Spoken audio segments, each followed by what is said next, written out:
আজকের ভিডিওটা একটু অন্যরকম। মানে আমার এক বন্ধু আওয়াল, ওর বিয়ের ব্লগ। তো ওর বিয়ের এই ব্লগটা ভিডিওটা করা ছিল অনেক দিন হয়ে গেছে, কিন্তু এডিট করা বাকি, আপলোড করা বাকি। তো আজ মনে হইলো যে ভিডিওটা এডিট করে আপলোড করে দিই। তো বিয়েটা হয়েছিল একটা রেস্টুরেন্টে। বিয়েটা বলতে কি, বিয়ের অনুষ্ঠানটা আর কি। যাই হোক, আমার বন্ধু আওয়ালকে একটু দেখা গেছে ওই সাইটে ফ্যামিলির সাথে কথা বলতে। তারপরে যে এখন আসবে, যে সুন্দর সুন্দর রমিনীরা দাঁড়ায় আছে টাকা নেওয়ার জন্য। দেখেন, এই কথাগুলো না শুনলে কিন্তু মিস হয়ে যাবে, কথাগুলো একটু শুনি।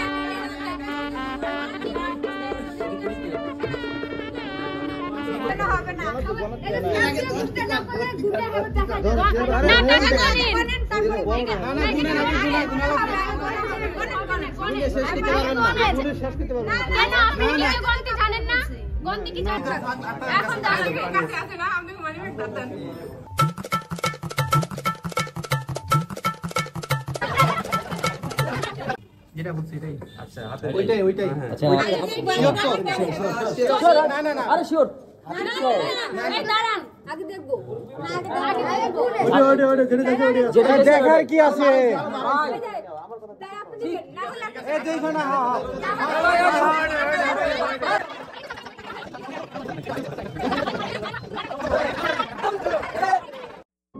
দেখেন কাণ্ড, একটা সোফা, একজনের সোফা, আমরা এখানে তিনজন বসছি। মানে জামাই যেন ফান্দে পড়েছে, জামাই যেন ফান্দে পড়িয়া বগা কান্দে রে। আচ্ছা যাই হোক, বন্ধুর মনটা একটু খারাপ দেখা যাচ্ছে। বন্ধু বউকে দেখতে পারতেছেন আশপাশে, আমরা সবাই দুষ্টামি করতেছি, কিন্তু ওর মুখে হাসি নাই। কারণ কি জানেন? কারণ ওর বউ কেউ দেখতে পারতেছে না। কিন্তু ওর বউ কোথায় ওই ভাবতেছে বারবার, আমার মনে হয়। দেখেন একটু পর আবার দেখেন ওর ঠোঁটে কি হাসি এসে পড়বো বউ দেখার পর। হ্যাঁ, আমরা সে পর্যন্ত অপেক্ষা করি, এর মধ্যে আমরা এনজয় করি। যাই হোক, আমার বন্ধু রুমন ওরে বলতেছে, দোস্ত কান্দিস না, বউ একটু পরে আইসা পড়বো।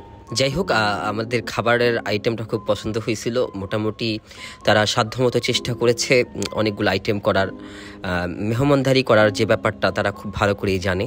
আমার কাছে খুবই ভালো লেগেছে। আজকে বিচার ব্যবস্থা নাই দেখে দিন দুপুরে ডাকাতি হচ্ছে। রে আওয়াল, তুই এত টেনশনে আছিস কে? তোর বউ হারায় নাই বন্ধু, কিছুক্ষণের মধ্যেই তোর বউ আইয়া পড়বে, তুই কান্দিস না। মানে আমার বন্ধু বউ না পেয়ে পুরা দিশে হারা হয়ে গেছে, পুরা দেবদাস হয়ে গেছে। এই তো তোর বউ রে মামা। যাই হোক, আলহামদুলিল্লাহ, একটি পবিত্র ভালোবাসার পূর্ণতা আমরা নিজের চোখে দেখতে পেয়েছি। ওদের ভালোবাসার শুরুর থেকে শেষ পর্যন্ত কিন্তু আমরা জানি। তো ওদের দুজনকে কিন্তু খুবই সুন্দর লাগতেছে। মানে সবচেয়ে বেশি ভালো লাগতেছে কি জানেন? দুই ফ্যামিলি একত্রে মিলেমিশে বিয়েটা দিতেছে। দুজনকে দুজনের হারাইতে হয় নাই, ফ্যামিলিকে হারাইতে হয় নাই। আসলে এর চেয়ে সুন্দর দৃশ্য কিছু আছে বলে আমার মনে হয় না। আমি কিন্তু এই বউটাকে নিয়ে গ্যারান্টি দিছি আপনাদের কাছে, মানে আওয়ালের ফ্যামিলির কাছে, যে দেখেন আপনারা একসময় এই মেয়েটার প্রশংসা করবেন। আজকে বিয়ের 1 বছর পর আমি এই ভিডিওটা বানাচ্ছি, ভিডিওটা আপলোড করব। তো মোটামুটি সবাই কিন্তু এই মেয়েটার প্রশংসা করতেছে।